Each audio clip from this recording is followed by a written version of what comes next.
I got bad credit. I ain't never buying no house. Really? I've been doing this since 1999. I think you should listen to my 8 things I got for you and a bonus tip. Hey, I'm Huddy. Yes, I have been doing this since 1999. That's a long time, about 25 years, something like that. And we're able to get a lot of people who thought they couldn't get into homes. It's pretty exciting for me because for me, as a kid growing up, we did move around a lot. Yeah, good and bad, whatever. I turned out kinda, I don't know. No time to waste. We got 8 of these, and at the end, I'm going to tell you why I don't like rent-to-owns as an option to get into a house when you have challenged credit. So the first one that we want to talk about is not very sexy. It's increasing your score incrementally, little by little. I know that sucks, but you might be paying attention to 2 of the 3 bureaus if you're on Credit Karma. Hopefully you understand or realize that there are 3 credit bureaus: Experian, Equifax, and TransUnion. People sometimes mix up Equifax and Experian, maybe thinking one is the other or they're the same thing. Not true. So if you're on Credit Karma, go to Experian.com. I'll put links down below for all the stuff. And make sure you get that 3rd bureau. The reason why is because not everything reports to all 3 bureaus. So you want to check for accuracy on all 3 bureaus. It's tedious a little bit, but you got to get yourself familiar with it. Other things that you want to do is you want to make sure you're keeping your credit balances low and using them each and every single month. Setting up auto pay is key. Oftentimes when people have challenged credit, they get a credit card that has, I don't know, a $300 or $500 limit, and they get on the interwebs and they think, I gotta have 10 of these things because I need all this available credit. No, you don't. You need 1 to 3 credit cards, using it 1 time per month, making that payment on time. That's the deal. If you want a little cheat code, I'll add that in later in the video on what you can do to jump those scores a little bit faster. So that's number 1.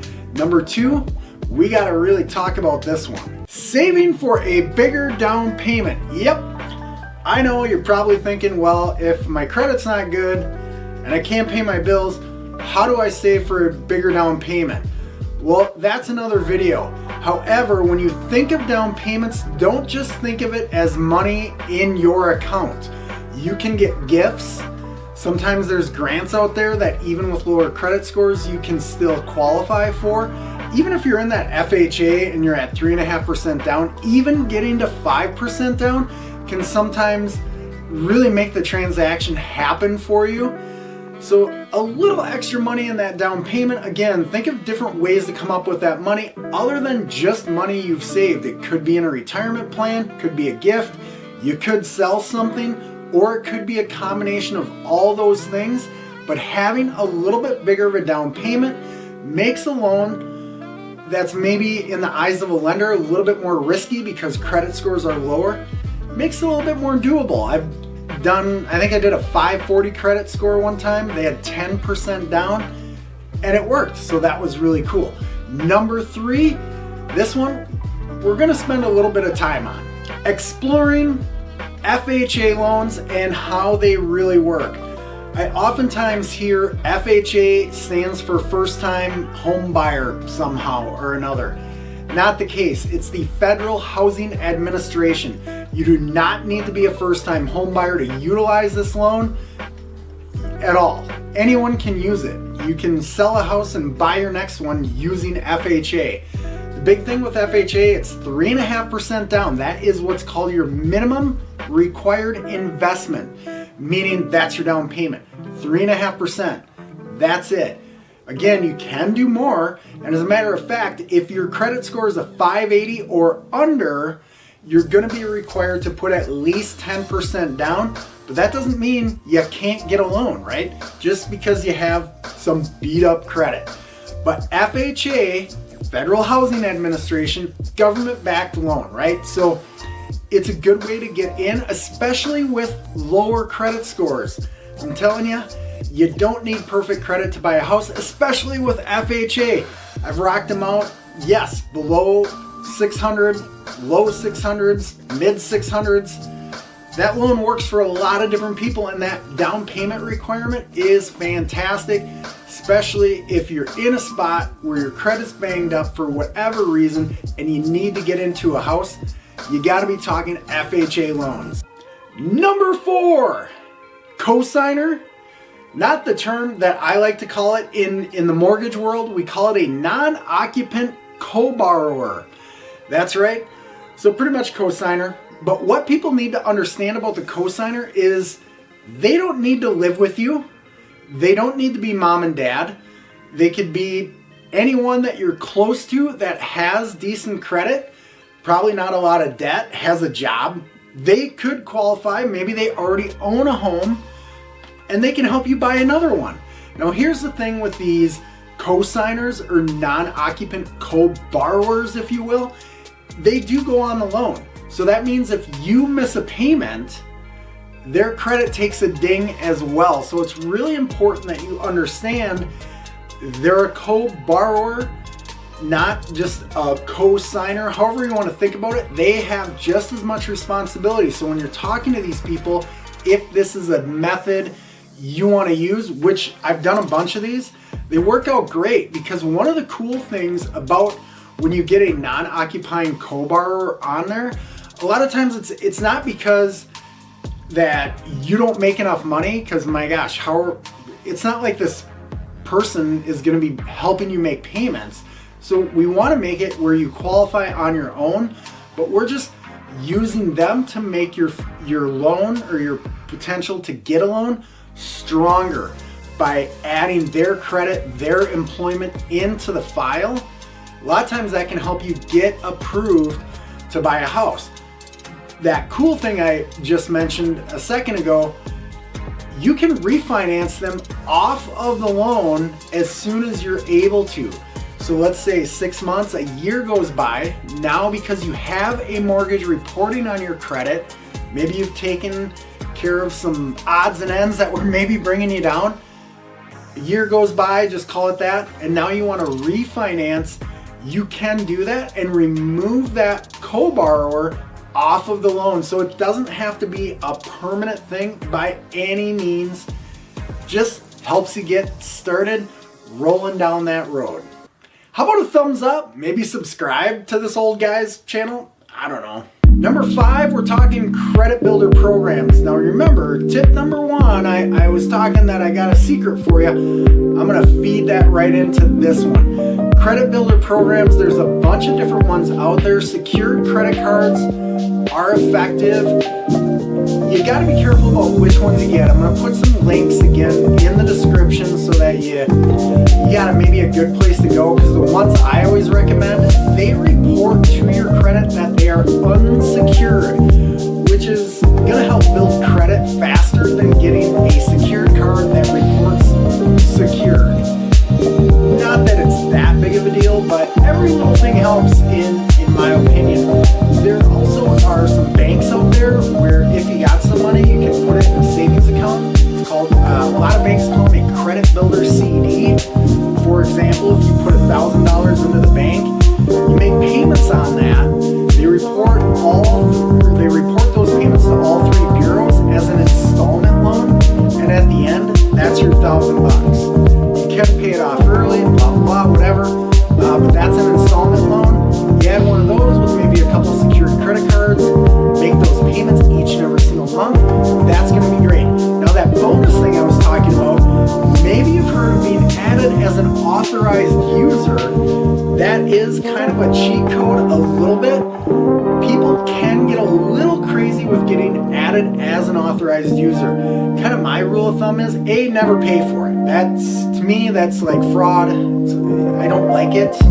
However, if you have a family member or a close friend that has a good credit rating and has a credit card, they would add you as an authorized user. That could really help. The reason being is all that credit history will then transfer onto your credit report. Key thing with that is you don't even need the card. That's one of the things that the person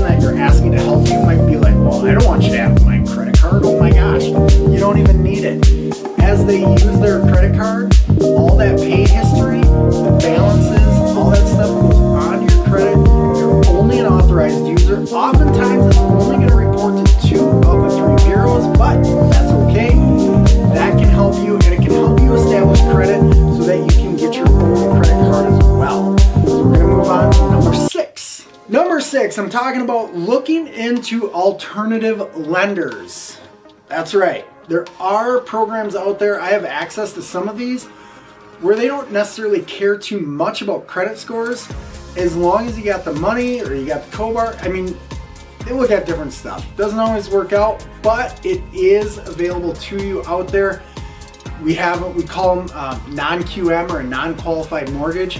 There's different ways to get it done, and they'll lend a little bit differently. Be expecting to pay higher interest rates than you typically would. So if you're desperate to get into a house and you want to use and seek out an alternative lender that maybe doesn't care that much about credit score, don't complain when they come back with an interest rate that sounds really gross. But you get into a house and you can always refinance later, that's for sure. So this number 7 that we're talking about, negotiating with sellers. I'm not talking about that rent-to-own stuff, but if you're negotiating with sellers and you have a lower credit score, so you're in that, I don't know, maybe you're a 600 score or whatever, you've managed to save enough money for a down payment, and you still think, man, how am I going to get into a house? Not only is my credit beat up, but I don't have money for a down payment. That's okay. A lot of times what you can do is you can find a property or sellers that are willing to negotiate, and they will pay your closing costs for you. Especially within an FHA loan, a seller can contribute up to 6% of the purchase price towards closing costs.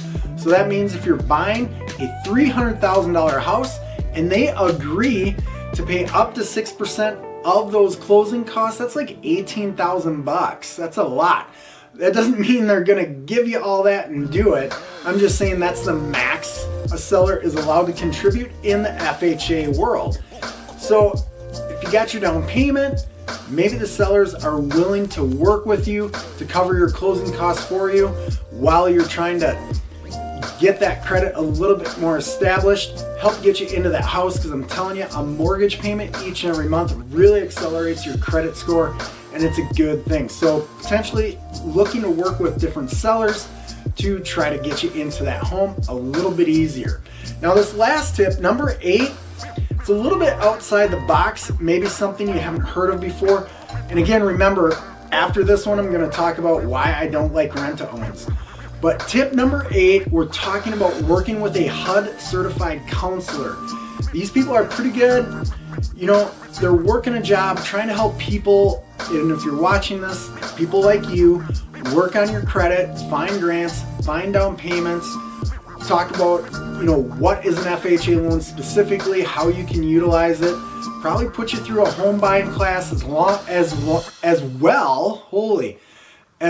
as some credit counseling to teach you more about how credit works and how you can be more responsible with your budget and get you in a better position to buy that first home. So you probably can Google HUD certified counselors in your area. A lot of them are nonprofits, usually in urban areas. Rent to own or rent to never own. These things rarely work out.